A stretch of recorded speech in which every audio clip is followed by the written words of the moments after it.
Hey, Lightworkers, welcome to the Libra full moon circle. So, we do ceremonies and circles, and I feel like I've been using these terms pretty interchangeably. And when I take a second, I just kind of clarify so everybody knows what's going on. If you are new to this space, welcome. If you've been around for a while, stay tuned because I'm gonna give you a spiel about how I used to be a teacher and explain why I like to do things the way that I do them. So, anyways, I feel like I talk a lot about ceremonies and circles and haven't been very clear in explaining what the difference between the two is. So, ceremonies are available for everybody, past, present, and future members of lunar manifestations. Anybody who has come into the Golden Otter orbit in the last 4 years, since 2016, 5 years, it's 2021. Woo, where's the time go? And so, those are love offerings that I created at the new and full moon, where I created these rituals and held space for ceremonies for about 3 or 4 years. And I used to share those like widely and publicly. The rituals are now private, so those are for purchase only. If you're a member and you're seeing this, you have access, which you can go and get those by clicking the link in your email or going to your Thinkific account, which is like the e-course, which is brand new, or going back to the old Wix platform where you have access as a member. And if you can't get it, just email us, info@goldenotterdivinations.com, and I will get that to you. So ceremonies are for everyone, and it's just a moment when we hold space together. At the new moon, we plant our intentions, and at the full moon, we harvest our manifestations.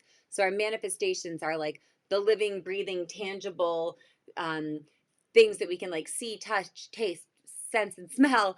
I probably repeated some of the senses in this like 3D world, and our intentions are like what we hope happens, right? So it's like a seed. You plant a seed, that's like an intention, right? You plant it deep in the soil where you can't see it, and you know that you've planted something that should spring into a flower or something like of abundance that you can harvest, right? But in life, we don't, our intentions are things that we plant just like a seed, but we don't exactly see them until they are a full manifestation. So that's what I'm talking about when I talk about intentions and manifestations. An intention is a seed, a manifestation is the flower, if we're going to use it that way, or an intention is the seed and the manifestation is the fruit. Um, and the difference between a ceremony and a circle is a ceremony is open to everybody. I talk about the energy of the new and full moon as it like relates to the zodiac. I'm not an astrologer. I'm not an expert. I just really enjoy cyclical living and kind of the predictability of knowing what energy is going to be happening at any given time. And using the moon as our guide is it's as human as it gets, right? So the moon has been around for millennia, and it will be around for millennia as long as we don't destroy it. And it's almost like a North Star, but more than that, it's this cyclical planet. So it's the moon, but it orbits around our planet in a predictable way every 28 to 32 days. And somebody asked me recently, like, well, what's your deal with the moon? Why do you like the moon? Is it woo woo? Is it weird? And I said, you know what? The moon makes me feel like a woman in every essence, and I think respects the divinity that it is to be a woman, and like a biological woman, which, like, there's so many ways of interpreting the human experience right now. So I'm only speaking through my personal lived experience. But what I love about the moon is that she sits there and waits and is consistent, right? Every 28 to 32 days. And it's much like a woman's fertility and ovulation cycles. We can connect into it in a repeatable way. And I'm on a tirade now. Now I'm on a tangent.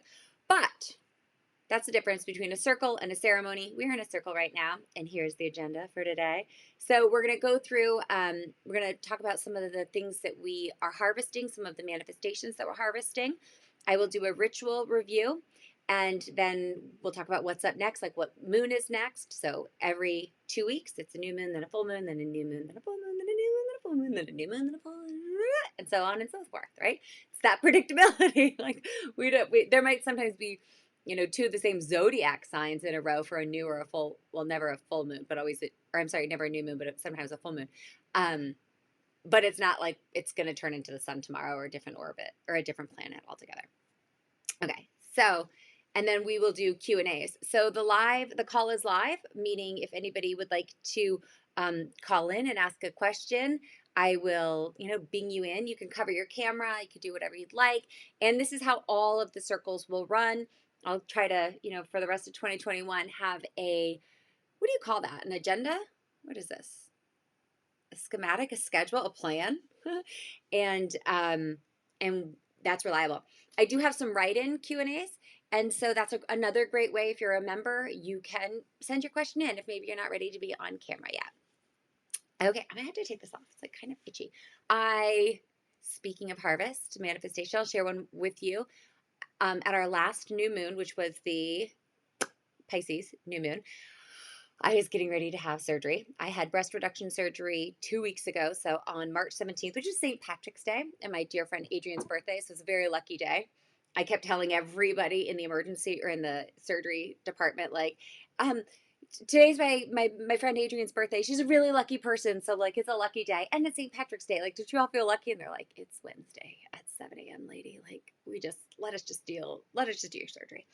But all went well. I'm exactly 10 days out from surgery, and I feel really great. This is an intention that I planted way back when I was 18 years old. I graduated high school a semester early. I grew up in Alaska, in case you don't know, in case I didn't mention it. And I graduated high school a semester early back in 2004.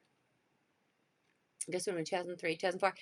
And I went and worked in Juneau, Alaska as a legislative aide for one of our U.S. state senators. Actually, originally I was supposed to be a Senate page, and I got there and I was a Senate page for 2 weeks. And then the guy who worked in my local congresswoman's office as like her front desk guy got, I can't remember what they call it, like when a team swiped somebody. What do you call that? Like in the major leagues, in like sports, when they like steal somebody, like swiped, whatever that not traded, but like, they swiped him. Anyways, they swiped him. His name was Pierre. Pierre. He like was a regular old American, but he like was very seemed French. Anyways, I kind of had a little crush on him, but turns out he was gay. So what did I know? Point of the story is this is eons ago. I was then asked to be the legislative aide for my congresswoman, and so I was like 17. I hadn't even turned 18, which was like they'd made all these exceptions to allow me to go on this to be a Senate page and then to be a legislative aide, because my birthday is January 17th. And I think the legislative session started in like, I don't know, January like 1st or 2nd, the first week of January. And I'm like, dude, it's going to be 2 weeks. She'll be 18. Like she's almost legal. So everybody kind of like gave me grace. And then by the time I turned 18, I got to take the job. Point of the story is I've been thinking about getting a breast reduction since that time. I remember being in the basement of the house that I was renting a room in and like searching through the process and thinking like I should be doing this.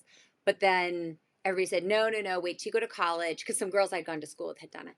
And they said, wait till you go to college, and then after college do it. And so I was like, okay. And then after college, I met my husband, and we immediately got married, and it just wasn't really like a thing that we were thinking about doing. I always like in my mind was like, oh, should I do it now or not? But we weren't really sure how soon or impending like parenthood was. And then the doctor said, well, wait until you're done having kids. And so here we are, 35. I started the process a couple months ago when I was in DC getting treatment, TMS treatment, which is transcranial magnetic stimulation. Lots of medical doctor terms, but just full transparency, just because I don't like it when people make things a mystery and you like make me fill in the gaps. It's like, wait, where were you? What were you doing? And who were you doing it with? Just tell me. And I started the process of physical therapy for my back because it just hurt so much. And my husband had kind of decided like kids were off our agenda for right now. And I decided that because there's no third baby coming necessarily right now or in the future, that I was going to at least take the steps to see about getting this corrected. And then just with COVID, I thought I was going to have like another year wait, because I've explored it at different times and it's always been like an 18-month wait or whatever. And boom, 6 weeks later, I had an appointment with a plastic surgeon. I had all of my physical therapy almost completely done. And, they're like, yep, really large boobs. No amount of physical therapy is going to resolve that. And I got a great surgeon. And then my insurance came through and paid for 3/4 of this surgery, which I'd been saving for. And so I was able to choose a surgeon that I really wanted and choose some like cosmetic options with it that like had I gone with just a regular surgeon that my insurance would have like covered, it wouldn't have been a plastic surgeon, which I'm like, you kind of want a plastic surgeon doing your breasts because yes, it's corrective surgery, but at the end of the day, like I still gotta look at them in the mirror. And so, anyways, I am harvesting that. So I got like a breast reduction, which I feel like in this sweater you can't even tell. Eesh, eesh, too much. Um, but I'm also really, really itchy because I'm 10 days out and it's like this sweater's itchy and I'm itchy. So if you see me like scratching, everything's fine. I'm just itchy. But that is like a really big thing that I'm harvesting and I'm really excited about. And I hope that if you have any like medical stuff or health stuff that you've been planting intentions for a while, and you're now harvesting it, that you would feel comfortable sharing with me. Even if you don't share with the group, send me an email, send me a text, ask me your questions. I am a certified health coach. I'm not a doctor. I don't play one on TV. Definitely consult your doctor. My mom is a physician and she's my primary care physician along with some other doctors. Oh, see, that sweater was itchy. I did this red light laser therapy 2 days ago on my breast to like start stimulating um, healing. And I woke up, or yesterday, took off my bandages and I was like, oh my gosh, do I have an infection? Like, what's going on? And so I sent it to my doctor and they're like, nope, that's it. Your cells are just like bah, bah, bah, bah, bah, coming alive and reshaping and reforming. All that to say, consult a licensed medical health professional. But I am a certified health coach. I have done like years of training, years of study on natural products and prescription products and where the balance lies between the two. This is not a plug for anything. I just wanted to like share some stuff while I'm talking and while we're talking about harvesting because this is me sharing my harvest. What am I using for this? Okay, so some things that I'm using right now. Microbial silver is amazing for healing. Um, I did an interview with somebody about silver, oh gosh, several years ago, and I still believe in silver. I don't necessarily believe in the person I did the interview with, and that interview has since been pulled. If you would like to see that interview and you're a member, message me privately and I will share it and the contents of it with you, only so that you can access the information about silver. But the source, I don't know, he was a bit of a I don't know, heavy hitter, and he came out swinging back in April, like silver will cure COVID, which it might, it probably could, but April 2020 was a little soon to be like making crazy claims, and he got shut down by the FDA and all that. So I'm wondering if eventually he will win hit. Like I think he's in a pretty protracted legal battle. I'm wondering if he will eventually win it, or if the government will do him in. But either way, silver works. So just do your research, find a trusted source. And I've used silver for MRSA. I got MRSA in the hospital with my oldest daughter, and I always keep a thing of silver around. I just ordered, my surgery happened so fast I didn't have time to like order everything and get ready. I was so busy getting my physical body and my mental and spiritual and emotional body ready. I didn't have all my like little things around. And well, and I was just coming back from Africa. Like I've only been back in the States for a year, a month now. Gosh, it feels like a year because so much has happened. So just going to the store and getting my little things or ordering stuff on Amazon. I, for years, have kept a thing of microbial silver around. And anytime my family would get sick, we would take that. Um, Once upon a time, don't do this at home. I got this stuff off the internet called black salve, which is supposed to be like good for removing cancer and warts and like moles and anything that's not supposed to be in your body. It like gathers up all the cells and expels them. Don't use it. Like do your research because people put it on their face and just blah, like lose half their face or on their nose. They miss their nose. I took a chance. I did it on my foot. I had some really gnarly warts I couldn't get rid of, and they just kept getting worse in Africa, or I'm sorry, in South America. And it's like an immune response. And so I used those. And what they said to do was um, use the black salve to extract the wart. And then as the wart was healing or like pushing, I'm sorry, this is so gross, pushing itself out, you put silver around the outside of it so that it could like seep into the fresh wound and heal it. And it was so crazy. The wart formed what's called an eschar, like ESHAR. And basically, um, the black, what was it called? Black salve went in and grabbed up all of these cells that like aren't supposed to be in my body. And it's like an attachment and grabbed them at the root. And we're like, whoop. But then it was like, oh shit, well, shoot, what do I do with this? And you keep the wound moist. And I surrounded it with silver.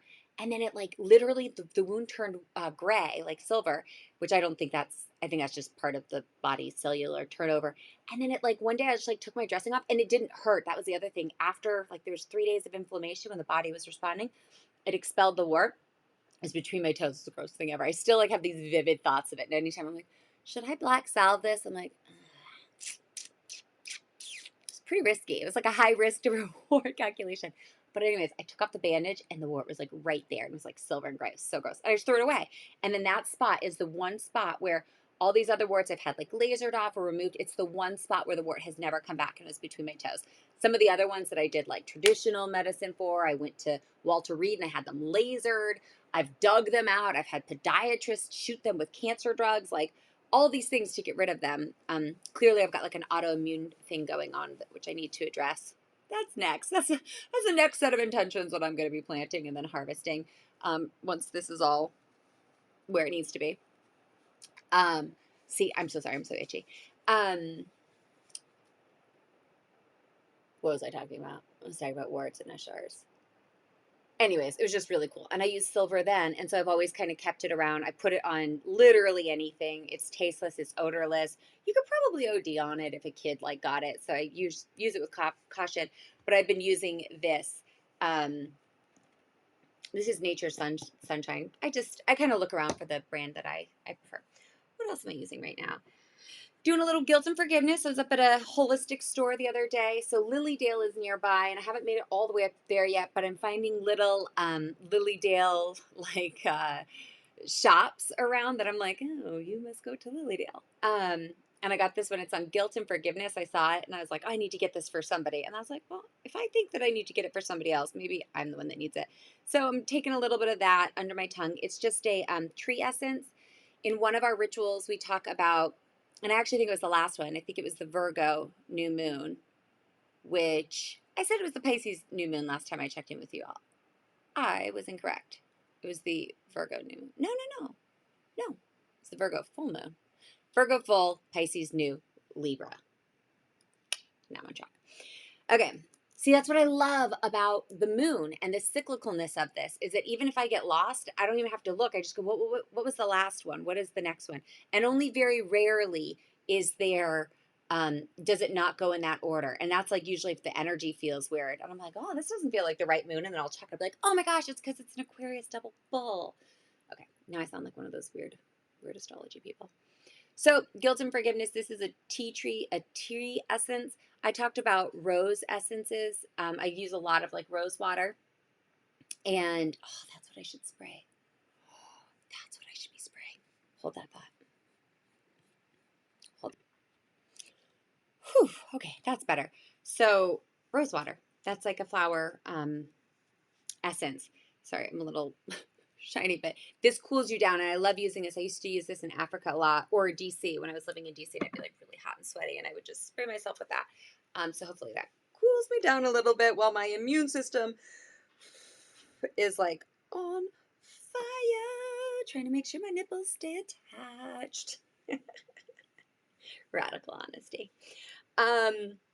So anywho, doing a little bit of this guilt and forgiveness. I feel a little bit guilty that I got this done. It felt kind of like self-indulgent, but also I'm forgiving myself for wanting it and needing it. And also just like the process, and just want my body to know that like I harbor no guilt for anything, any of the pain that, my breasts used to cause me. And I forgive my body for any of the pain, the physical pain that it caused me. And I hope that my body can forgive me for not loving it in its entirety in all ways and on all days. I hope that any guilt or shame that is trapped in any of my cells as I go through this process is quickly and easily released so that I can be happy and healthy and whole in this body. I forgive my surgeon for making me a little bit uneven because I recognize that I was not perfectly symmetrical or proportional before, and to ask anybody for absolute perfection is a lot. And I am embracing my winker. that's what I'm calling it, with ease and grace and poise and gratitude because while I was hoping for a great aesthetic outcome, and time will tell. I am just so grateful for the years of physical movement and mobility that this recent surgery is going to give me, and my family, and my ability to stay active with my kiddos. So that's a little tea tree thing that I am doing. And I don't know that we talk about it in the Libra full moon, but that is a great way to, anytime you are having any kind of like surgery or anything with your body. Hold on, one of the dogs wants to come in. I highly recommend talking to your body and saying, like, body, what are you trying to show me? Body, what are you trying to tell me? Body. So like getting this breast surgery, I probably would not have done it if the stars hadn't aligned the way that they did. And this surgeon called, and then I was scheduled for my physical therapy, and then boom, boom, boom, boom, boom. And next thing you know, it was scheduled for March 17th, which is St. Patrick's Day. I feel like a really lucky day to get it. It's my friend Adrian's birthday. Adrian was the original Lunar Manifestations member. The very first, oh my gosh, that's crazy. I just realized the very first Lunar Manifestation circle or ceremony that I ever did with people was her birthday in 2017. So March 17th, 2017. So it was just a really good day to do it. But along the way, I was trying to like stay ahead of my karma or stay as ahead of my dharma, whatever you say, on the wheel of life, and just say like, okay, body, like everything's okay. I love you. I accept you. Everything will, happen as it should, when it should, and how it should. And not to go back to the silver stuff and talk about warts, but talk about loving people, warts and all. When I was going through this process of trying to get rid of these really stubborn warts that I had like one of them I had since I was like in second grade, and I used to be so ashamed of it. I would like hide the bottom of my foot, which like of all the places on your body to like be consistently hiding, the bottom of your foot should be a pretty easy one. But you would be surprised the number of times that it is expected in society to have the ball of your foot showing. Yoga classes were off the table. Going to the beach. Just I would bury my feet in the sand. And anyways, as I was releasing these warts, I was like trying to go back to these times in my life when like they would have come in, working under the assumption that my immune system had probably been weak at that time. And then, because that's kind of how warts work, they wait till you have a weak immune system, and then they just burrow in, and then they take form. That's why some people are really prone to like fungal infections, and they pick stuff up at community pools, and then other people are like, woo, footloose, fancy free, not a mark on them. You're like, you are like really just playing at the edges of what we all know is unsafe in terms of getting something communicable, but you never seem to get it. Like, what's that about? Um, just thought of a funny story. My husband was in ranger school, and one of the poor guys got diagnosed with gonorrhea. Because they're all in ranger school for months, and so all of a sudden he's got all these symptoms, and they're like, "Dude, you've got gonorrhea." Like, he's like, "What do you mean I've got gonorrhea?" I was like, "Yeah, that's the clap. I haven't seen that in a minute. Like, that's pretty strange. What were you doing right before you came here?" And he's like, "Well," and they're like, "Yeah, so it sits in your system for about 3 months. So happy peeing in the woods." Anyways, that's neither. It's just like a random funny thought I just had. Okay. So talking to your body, like as you're going through things, I've got some scars that I'm going to be massaging and like getting rid of. I've got some other products I'll use. If you're having surgery, you've got questions, I'm like happy to share what I'm using and all that. Some other stuff, not big news, hair stuff. I've been using this wild growth hair oil. One of my intentions was like to get my hair feeling and back to its like normal bouncy suppleness. This really works. This is like a random Amazon purchase. Not sponsored, not anything. It's called Wild Growth. And I have all these like little hairs down here that I'm using it for. It does kind of make you look like a little bit of a grease pit. Like, that's what my mom says. Sorry, it's probably not PC to say anymore, but I have really dry hair, so I can manage that. This is how I oil my hair. I'll section it off into braids, smaller braids, and then I will use the Wild Growth down. I just use this at the roots, and then I use I kind of bounce around with other hair oils. Right now I'm using this Camilla Rose. This one smells nice. It's cocoa and honey, and it has some, I can never say this word, whatever. It's got some other oils, and I'm liking it, but I feel like this one dries my hair a little bit too much. And yeah, I think this probably is for women with, um, uh, you know, different hair types, but I couldn't find the one that I was using. And this one's good. This one works. I love how it smells. So, anyways, I've been oiling my hair the last year and it's really working out well for me. A lot of things are really working out with COVID. One, you can have greasy hair all the time, and until recently, nobody's really noticing. Two, I got Invisalign. I'm harvesting that. I had like a crooked tooth that had been going crooked for so many years after my braces came off that the dentist goes, I think we're going to need to probably just like pull that tooth in a couple of years and then we'll let them all kind of come in. I'm like, what? My tooth is so crooked that it needs to be pulled. They're like, no, not now, but in 5 years when it rots. I'm like, oh, no. Like, I've been asking you about this. And they're like, well, you got to get braces. I'm like, fine, I will get braces. Not fine, but like, okay, I'm getting braces. So got that in. And I hope that maybe you're starting to see some of the silver linings of COVID and or this like time of rest. Um, this is the oil that I'm going to switch to. It's crazy expensive. This one's like, moderately priced at Target or whatever. This one I got at Sephora, I think. And that one is like a little bit, look, you can see my bandages for my strapped in. Broijo? I don't know. It had a little rose in it. So I was like, that's the one for me. Gosh, that light is bright. And I'm using their strength plus leave-in mask. Again, not paid. This is just like what I'm using just because why not share this? But these are some of the things I was harvesting. Golly, that was so bright. And I have daughters and I look at everything and I try to lead by example. And so I'm trying to do, like right now, the intentions that I'm planting are these self-care habits that I'm hoping my daughters see. And they don't see me hating my body. They don't see me hating my hair. They don't see me uncomfortable, even if I'm not exactly comfortable or loving what I have.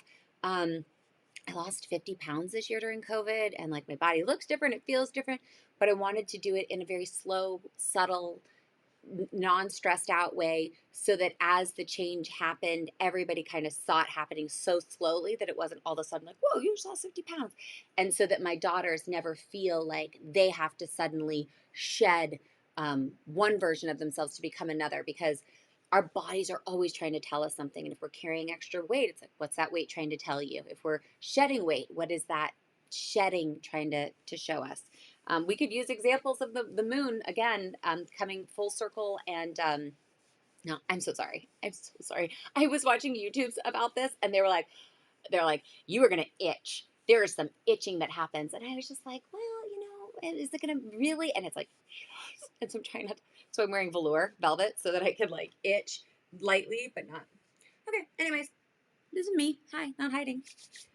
All right, so that's some of the stuff that I'm using. I hope it helps you. And if you've got some cool stuff that you're using, send me the info. That's how we learn. All right, let's do our ritual review. Okay, so let's do our Libra full moon. So lunar manifestations, Libra full moon ritual. This is kind of funny. So I don't take a salary from anything Golden Otter. I appreciate all of the like love and support and money and energy that you have poured into Golden Otter, which makes it possible. But believe it or not, all of that money actually goes immediately back out the door to other people. Whether it's our website, hosts, like, because it costs money to have a website, or our virtual employees. So I had a company manager for a while. Her name was Kristen. She's amazing, and she's the person who helped me get all of these rituals into their beautiful, polished, sketched up form. Money went into photographers, to get these photos, or just, graphics and things like that. Because, like, thankfully, my daughter is a very talented artist because I cannot draw to save, like, anything. She gets it from my husband. My husband's a really talented artist, which reminds me, I forgot. Hold on, let me flip the camera back around. I don't think I've shared this on here. I got a tattoo over like for my birthday, right around my birthday. Can't even see it on here. Can you see it? It's a white one. It's white and gold, and it's the moon. And my husband drew it. So if you see it pop up in other pictures, he drew that. Let's see if I turn this contrast all the way. Jeez, that's what's so crazy. You'd be able to see it in black light. It glows in the dark. Okay. You can barely see it. can barely see it. I'll post a picture of it. So anyways, that's the moon. He drew it. He's a really talented artist. And then I also got the Big Dipper on my back, which was like another thing I really wanted to do for a while. And so I did. Okay, but the point of the story is none of the money in the company really comes to me. It just kind of circulates. And so your funds have paid for women in Malawi to start businesses, which is in southern Africa, really rural, poor part of Africa. Um, your your investment has paid for a woman in the Philippines to have full-time gainful employment for almost 6 months at least. Um, just lots of little things. So, anyways, I appreciate your time, energy, and investment. And speaking of which like I'm getting back to the point, um, originally these photos I just kind of took for me and I wasn't totally sure what I was going to do with them or how I was going to share them with the world. And then they ended up playing really well into these new and full moons. And I'd had them customized to match the new and full moons.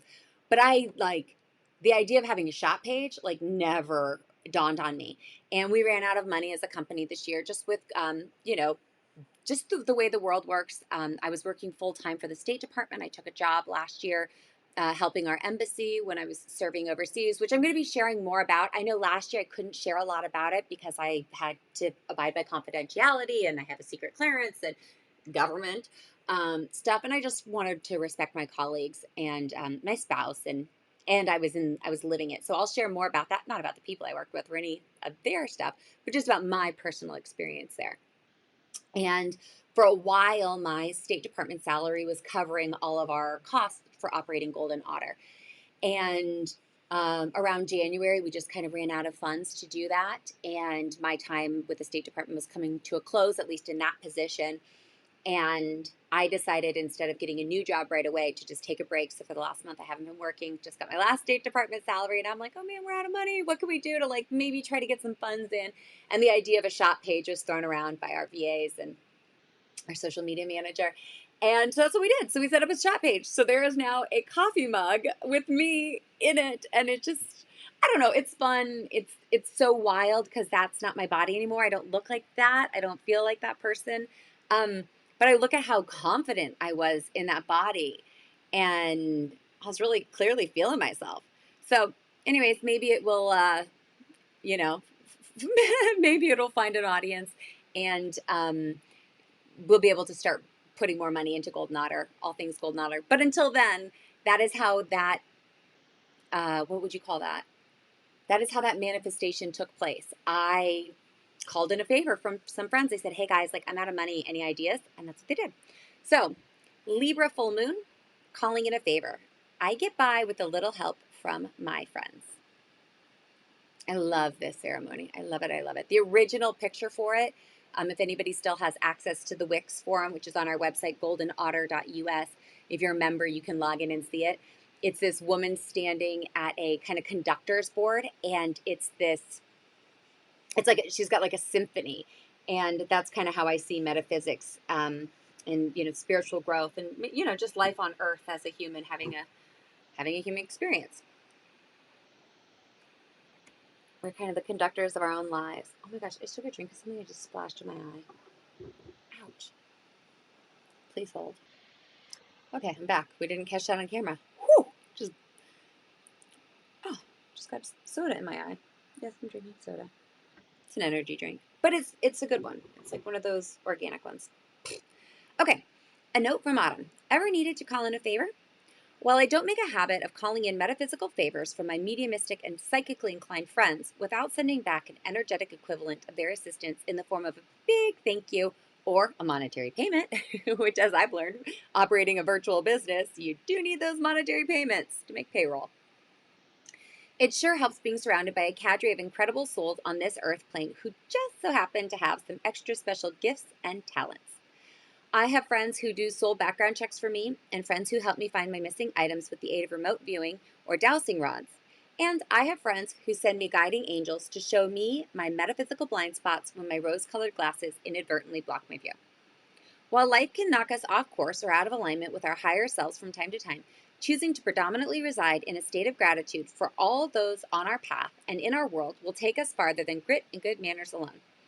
Getting to call energy workers, Energy healers, light workers, light warriors, crystal experts, Reiki masters, mediums, remote viewers, diviners, body workers, astrologists, numerologists, and enlightened educators, my near and dear, is a true privilege, but one that is available to all of us, willing to open our hearts and minds to partners that fill us up, balance us out, and bring light into our lives. Libra loves when things come in pairs, so this moon's ritual will help us find our match, locate our missing items, call in our angels, or simply turn up our magnetic mojo to draw to us that which we seek. With love, light, and a metaphysical orchestra, autumn. So if you go back to the old Wix page, that's where the metaphysical orchestra comes from. I'm going to pop this around. I literally just like took a sip, set it, and went boom right into my eyes. So my eyes are wonky.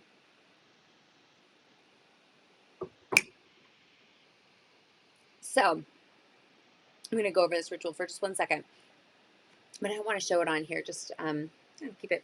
So we're going to talk about two musical instruments, a tuning fork, which I hope you guys all know what a tuning fork looks like. You ding it, it goes, and you can actually see sound moving, vibrating between the two tongs, I think is what they're called, or tines. Tines or tongs? Tines, I think. And then there's this really cool musical instrument called a theremin. And there's a link in here in this ritual to a music video by Borns. Oh gosh, what is it called? And there's somebody on there playing a theremin. And a theremin is it's an electronical musical instrument controlled without physical contact by the performer. So the tuning fork, the theremin, you control the pitch and the volume by your hand. So you're not touching anything. Oh my gosh, I would love to. If anybody's watching this and you like me and you want to send me a gift, send me a theremin. I would love to learn how to make that music play. Or I could just buy it for myself. I played the piano. I took piano lessons when I was young, and I generally know. But a theremin, I would love to learn how to play it because you control the volume here. So it goes, whoop, literally move your hand. Whoop, whoop, it's crazy. Because it's going off of your energy, like your magnetic field, because we all have magnetic fields.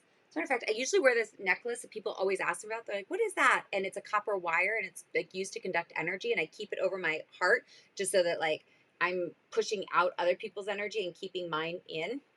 It kind of looks like I've got like one of those, like if I fall, push this buttons. Anyways, and then the theremin, the pitch, the volume with one, and then the other one is the pitch. So one is volume, one is pitch. Ding, ding, ding, ding, ding. So it's so cool, and you see somebody playing it, and they look like, it looks sci-fi, but it's actually really old-fashioned, and it's very rare that you can see somebody playing a theremin. There's a great amount of skill in it, and I'm sure like musicians or people with great pitch could just get their hands in there and make music happen. I'm sure that if I did, it'd be like, it's my energy of my body. But I think it'd be fun. So anyways, these are two instruments that are visual representations of a physical transmission of energy that when heard, or that we can hear on an auditory frequency. So we can see the transmission of energy and hear it. So this moon, just like these resonator instruments, which emanate pure musical tones through vibration, we are going to tune our personal frequency to act as proximity sensors, drawing in that which we desire or warning off that which does not serve us. So we're going to start to kind of think about our energy bodies as, so not our physical bodies, although we could, there is such a thing as magnetism and like physical magnetism, as these energy, like these frequency emitters, right? So like, what are we attracting and what are we repelling? And if you've ever seen somebody like a beachcomber, and they're like trying to find gold, they're seeking something, right? It's like they're sending out these pulses of energy down into the earth, and anytime it pings back, it's like, oh, that's where I dig, that's where I want to go and get whatever is there, whether it be an actual ring or just like a piece of metal, like metal that washed up on shore. And so we start to think of our bodies as capable of doing that. And I know that when I walk into a room, if I'm really open and heart-centered and turned on, I can let people in easily. And if I walk into a room and I'm like, I don't have to say anything, you just catch my vibe. And people are like, this bitch's gonna swing on me in a Walmart parking lot. That is this redneck's vibe. Yeah, full redneck. Like I get into hillbilly mode where, you know, hillbilly mode has two speeds. It's like sweet as can be. Come on in, let me make you a pie and get you a cup of coffee, and I'm gonna swing on you at Walmart because you just asked me to move my car or my truck or my whatever, and I'm not gonna because there's no reason. Like it's just that's my energy, anyways. But without even saying a word or doing anything, we can push our energy out. And there are people, and I know you've met them, and we've seen them on TV who are just charismatic, and it's almost like whatever they say, you're just like, oh, but it's more their energy, and so it's very little what they're saying, and very much their energy of a room. So, anyways, just play with that this moon.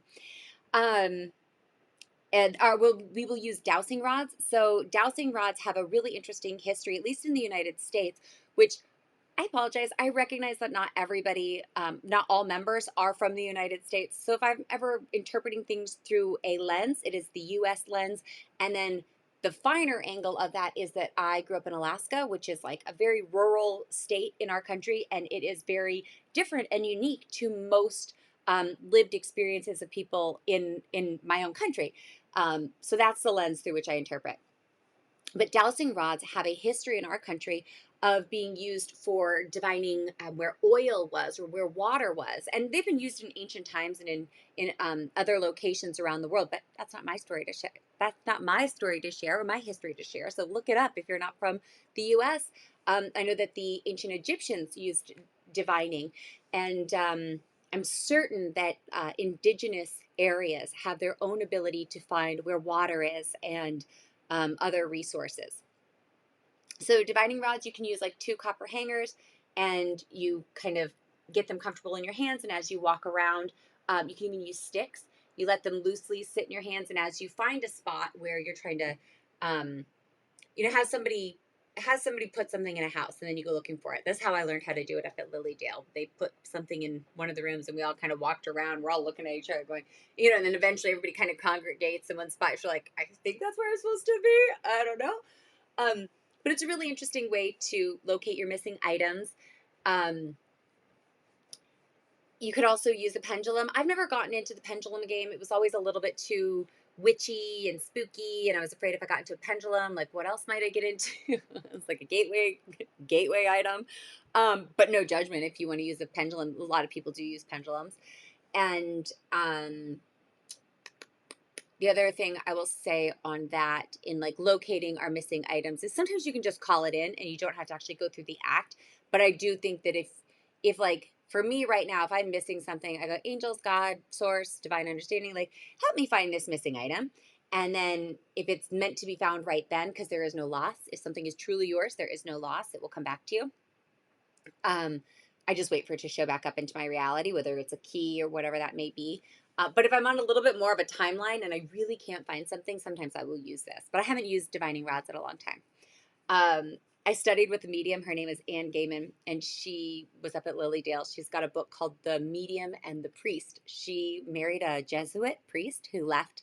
He left the Catholic Church so that they could be together late in life, like in their 60s or something, or 70s. I don't know. It was like way past the point in life when you would think that would happen. It was just really interesting there, a priest and a medium, and how they, interpreted like God and the Bible and their spiritual gifts and everything.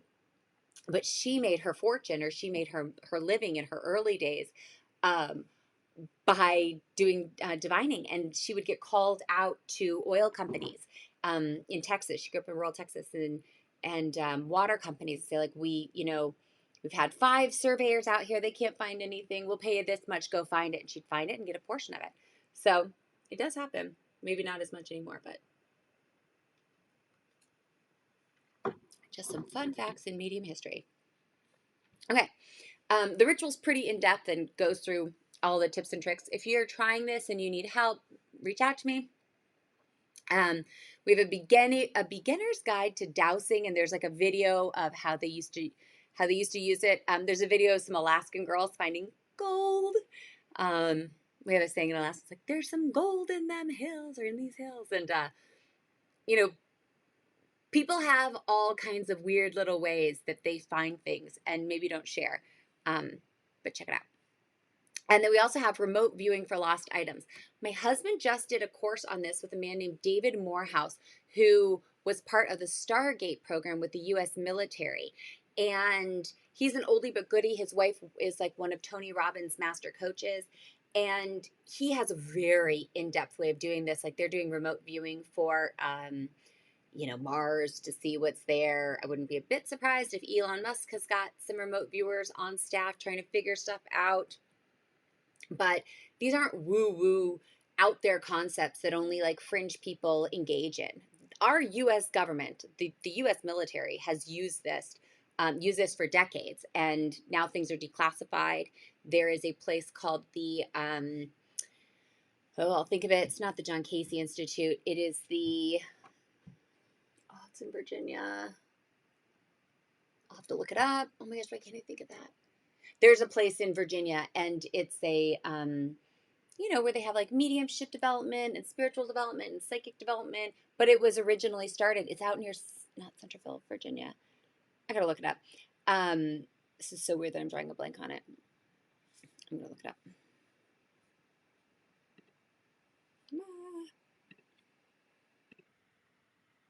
The Monroe Institute. So it's in Virginia.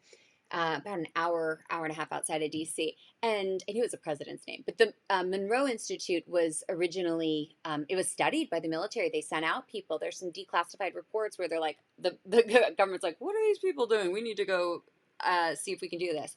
There's a movie starring George Clooney called The Men Who Stare at Goats, and that's about remote viewing. Um, Enter it with a beginner's mind and a skeptical eye, and then let your lived experience be all the reality um, validation that you need, right? So if you see something really crazy, just note it down, right? Just write it down. I've done some remote viewing in the past, like for lost items. I found my mom's dog one time. She'd run off, and I was like, Mom, she's sitting on a covered porch. She's totally fine. She goes, she's not here. She's not on my covered porch. It's like the middle of the night. And then my mom calls me back an hour later, and she goes, you'll never believe where the dog was. I was like, where? She goes, she was on Grandma's back porch, which means that this dog like left a house. It's just like a little bulldog, left a house, crossed a major highway, and trotted herself down to this house that like this dog had no sense of direction in her own home, let alone like how did she make it down there back to my grandma's porch? None of us will ever know. And like didn't get eaten or smashed on the way. And I was like, you were right. She was sitting on a covered porch. I'm like, well, how about that? Tasty Cakes made it. Tasty Cakes lives another day. That's the dog's name. Okay. So check it out. Let me know what you find. I am living on a farm in rural Pennsylvania, and you guys all know that I'm a Bigfooter. I'm not involved in Bigfooting. I've never been Bigfooting, but I believe in it, and I believe in respecting indigenous cultures that have that as part of their oral tradition and their oral history. So up in Alaska and northern Canada, um, they don't. This Sasquatch is one of the more local names, but a wild man or a mountain man, like that is a part of their indigenous history. So as a European, like a person of European descent, to come to another country and immediately dismiss that the indigenous people of that land who've been ashamed and shut down to talk about such things still have it as a part of their culture and their lore makes me curious about it and makes me want to live in a world where maybe that once was, or maybe that still is. And so I'm going to use some remote viewing for Bigfoot stuff. I think I'm just going to like go all in. I'm just going to get into it. Like I got nothing left. I got nothing left to lose at this point. And I'm curious, and I'd like to kind of like check it out. So if I find anything, I'll let you know. If you have any Bigfoot stuff, send it my way. I'm not even kidding. I like for a hot second, I was like, maybe I just shut Golden Otter down and I get really into Bigfooting. Which like maybe I would. Like when we were running out of money, but I don't know that there's money in Bigfoot. Not that you'd have to pay me. I would like I'd pay to have a Bigfoot experience. Okay, sorry, I digress. But I digress, right? That's the there it is. That's the Monroe Institute. Okay. So let's wrap this baby up. Oh, because I forgot I was gonna still answer a few of your questions. Last but not least, I talk about joy angels, like a joy guides. My joy guide's name is Aloha, which ironically, I've got this trip to Hawaii that I'm planning. We own a property out there. It needs renovated. And so I'm calling in contractors and calling in my vibrational matches to get that done. And we are going to go do that. But anyways, this ritual has information on calling in our guides, right? Um, and oh, go listen to our the interview on development circles for intuitives. Brian Eklund, who is a friend and fellow medium, discusses using remote viewing, tarot, and psychometry to provide straightforward readings, and how you can use those things. Actually, that's funny. I did just get some brand new tarot cards that I need to try out, and I'm going to have the author on the show soon. So her name is Selena Joy Levitt. I'm excited about these. Okay, art by Daniela Mentis Foster. All right. So, last but not least, let's throw back our. Oh, I forgot to tell you, because you see because we are recording from our Space Unicorn headquarters. Space Unicorn. We've got all of our planets hung up. Let me see if you guys can see it. I can turn this around really quick. Do you see? We've got our planets. Apologies, don't mind the dirty. And the Earth over there. There's the Earth. Oh, you can't see me. The Earth, our planets, our stars. We're really feeling at home. I've got my Space Unicorn rug here. I'm going to show you guys it. It's so cute. I love it. I'm standing on it right now. Okay, so this is the rug that I'm standing on. It's so cute. I got it for my girls. Oh, nope, we don't need a mystery offer. Ay, ay, ay. Come on. All right, so these are some of the things that I'm harvesting, like standing on this rug and making all things golden otter more playful. All right, last but not least, our Q and A's. Let's do it. Okay, so one of our members wrote in, "Hey, Happy New Year. I actually don't know what I want anymore. I'm exceptionally confused after so many things not working out. It is draining to constantly doubt my efforts, and I was wondering if there's any way to know what I should focus my efforts on." Wow. Sentiment, same. Hi, same party of me. um, Surrender. That's, and I wrote back something really kind of quick, and I said I could totally relate to the feeling, but I said, what makes you happy? I said, focus on that. The rest is just noise.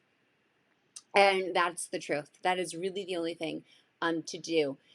Part of harvesting our intentions and like celebrating the harvest is to realize that sometimes some things don't take seed, right? You plant so many little things. And let me pull up our quadrants just so we're all on the same page of what I'm talking about exactly. When we plant, using our I am affirmative statements, we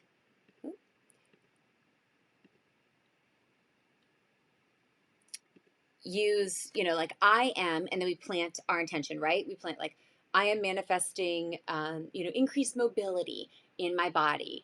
I am drawing in abundance through a 9 to 5 job that I love, or a geographically independent job that I love, or a job that I'm not really that into, but that pays me wildly, and I'm happy to do it for a set amount of time.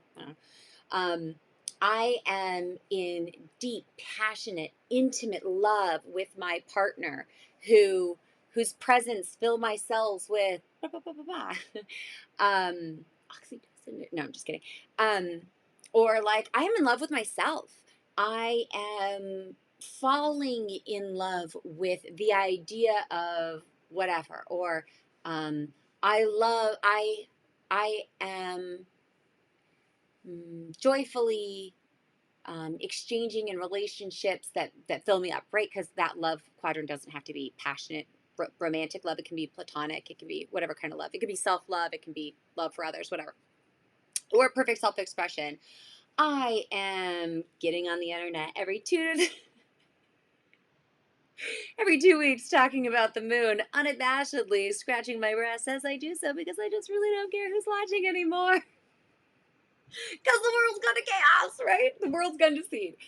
So when we plant our intentions, we use these I am statements, and you plant them at the new moon, and you're planting in like kind of micro and macro, right? I am something small, like I am preparing myself. Let's do a body one, a health one. I am preparing my body for surgery in 2 weeks. That would have been one I planted 2 weeks ago. And then I plant that's a micro intention, a small little one, and then a macro. I am ready to embrace a new body that will carry me into this next chapter of my life where I am free of physical pain and have increased mobility and am able to focus on other health concerns that may be coming into my field of reality while putting this chapter of my physical body at ease.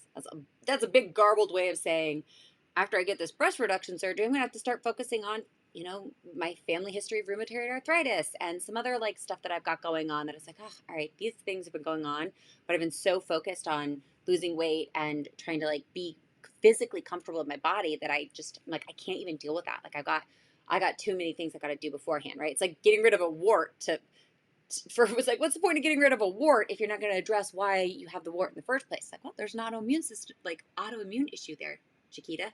Deal with that. But maybe you're not ready to deal with that. Maybe you just want to get this wart gone first, right? Micro, get rid of the get rid of the wart. Macro, understand what's going on with your immune system to know why that wart either keeps coming back or you haven't been able to get rid of it. Okay, so that's what I'm talking about in the micro and macro. Sorry, those are like such weird, personal, highly personal examples. Hopefully, me being honest and sharing like literally what I'm manifesting or planting as I'm manifesting and planting it serves you. I've been really honest about like, when I've manifested like homes and like the physical aspects of those that I'm seeking. And just like serve as an example. So she's saying, I am exceptionally confused after so many things didn't work out. It's draining to constantly doubt my efforts. And I was wondering if there's any way to know what I should focus my efforts on. And it truly is focusing on what makes you happy. And then the rest truly is noise. And it can sometimes even be hard to identify what makes us happy. And we can have so many like responsibilities and things that we have to do that it's like getting to what actually makes us happy is last on the list. And so right at the same time, she's reaching out these questions, I'm like, hey, same. Um, right now I've got some physical pain from my surgery, but what makes me happy is when I wake up and I don't have to sit and go like, okay, I'm gonna like take 5 minutes out of my day to like move my neck around. Or when I get in the shower and I'm like, oh, that's a scar, but feel a little bit better. I'm just focusing on the very little things that can make me happy. And that is what you do because then you're changing your, to go back to our ritual, you're changing your personal frequency to attract more things that make you happy. And when you start to be happy just innately and organically, and you're just a happy, joyful person, people will be magnetically attracted to you and then see that like your happiness will make them happy and they will start doing things to make you happy, to keep you happy. Instead of like if you're angry or sad or disgruntled, and then like, well, what can I do to make you happy? It's like, oh, well, she's already happy or he's already happy or they are already happy. How could I keep them in this state? Because I enjoy being with them when they are in this state instead of somebody having to come in and, in that there's like a hierarchy of behaviors. There's the victim mentality, a rescuer mentality, and a creator mentality. And a rescuer is going to like come in and be like, let me rescue you from your unhappiness. But then that keeps you in a victim cycle and you're like, I don't really need you to rescue me. Or if you're trying to rescue somebody and it puts you into a creator role where you're like, I am responsible for my own happiness. And even if that means that right now I'm going to, I don't know, like drink an energy drink and be happy about it, not be like, feel like I shouldn't, or spray my chest with some rose water, like whatever makes you happy. For me, looking out the window, thinking about Bigfoot makes me happy. Is it real? Is it practical? Does it pay the bills? Absolutely not, but it makes me happy. I'm going to be doing some hospice work coming up. That makes me happy. Um, Seeing my dog sleeping on the bed makes me happy. Like, just just try to start to look at the little things in your life that make you happy and create more space for those so that instead of focusing on what makes you unhappy and trying really hard to fix that, you just crowd those out because you're so busy doing things that make you happy. And it can be hard doing that right now. I get it. But we're coming out, it's spring. Spring is when things start to blossom. And I resonate so much with this, and I've been completely honest and transparent about like the struggles that Golden Otter is going through financially. And, in all reality, like this could all go away. But what makes me happy is getting on here, being a weirdo, being honest, being truthful, sharing my truth with you all. And whoever is meant to find this will find it when it is meant for them to find it or when it's meant to be of service to them. That makes me happy. Not making a sale or like having a mug with me as like a Mona Lisa or whatever that is on it. That's kind of just like a byproduct of my happiness. The photo shoot, taking those photos made me happy. Seeing those photos made me happy. Looking back at that body that I was in, which wasn't perfect, but seeing how much I loved being in that body makes me happy because now I'm in a different body, but I still love that body. Um, so that would be my advice. Find the things that make you happy and lean into that and trust that there is something that happens both in nature and in the universe. It's called a voluntary. So I learned about this when I was a little girl. My mom was a huge gardener up in Alaska, and Alaskan summers are so beautiful. And you get the gardeners out there, and they've got the midnight sun. They stay up all night planting their gardens. At least that's what my mom used to do. And these gardens just are huge and burst. And my mom would have, like cluster gardens where she'd plant one thing here and there. And then all along the property, we would have these things called voluntaries. And sometimes it'd be like little pansies or little violets or just some sort of flower that would voluntarily, burst onto the scene. And every year, that little patch of voluntaries would get bigger and bigger and bigger and bigger because you're not going out there and weeding it or pulling it away. But my mom would every year, or I would even, we just kind of instinctively would do this. We would remember where in the previous years, like in a previous planting cycle, we had planted these intentions or these like seeds, or had seen these seeds sprout, and we would go over and weed the area. So without knowing for sure that something we planted was going to bloom there, we'd remembered something planted there before. I wonder if it's going to bloom this year. I don't know, but I should probably move that pile of, leaves that has gathered there over the winter so that if it does decide to sprout, it has clear area. And then each year, those little voluntary patches would get bigger and bigger and bigger.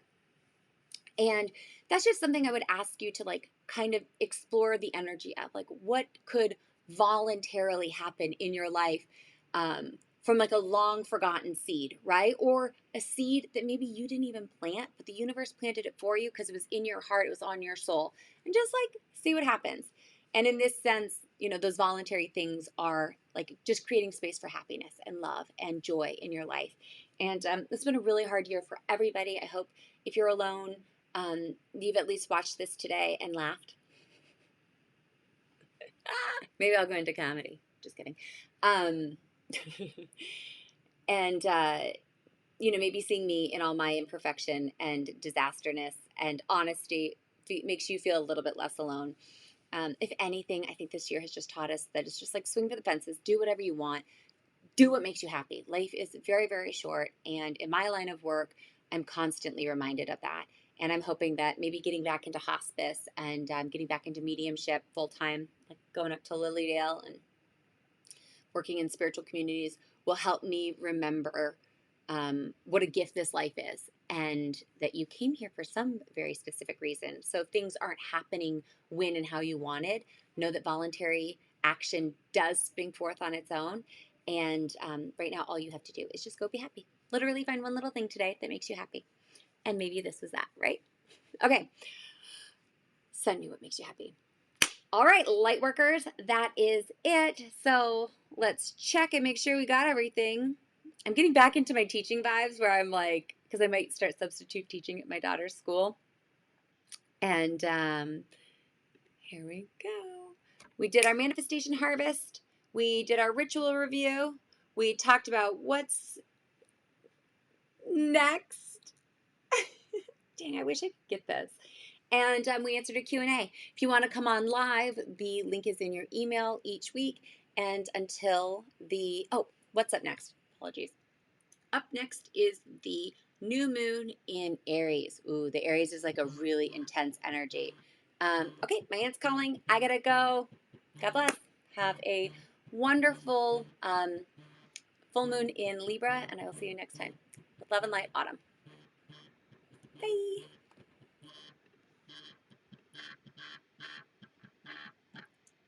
Hey, Aunt Deb. Are you here, Autumn? Yeah, hey, how are you? Sorry, I was trying to Oh, get over to reception.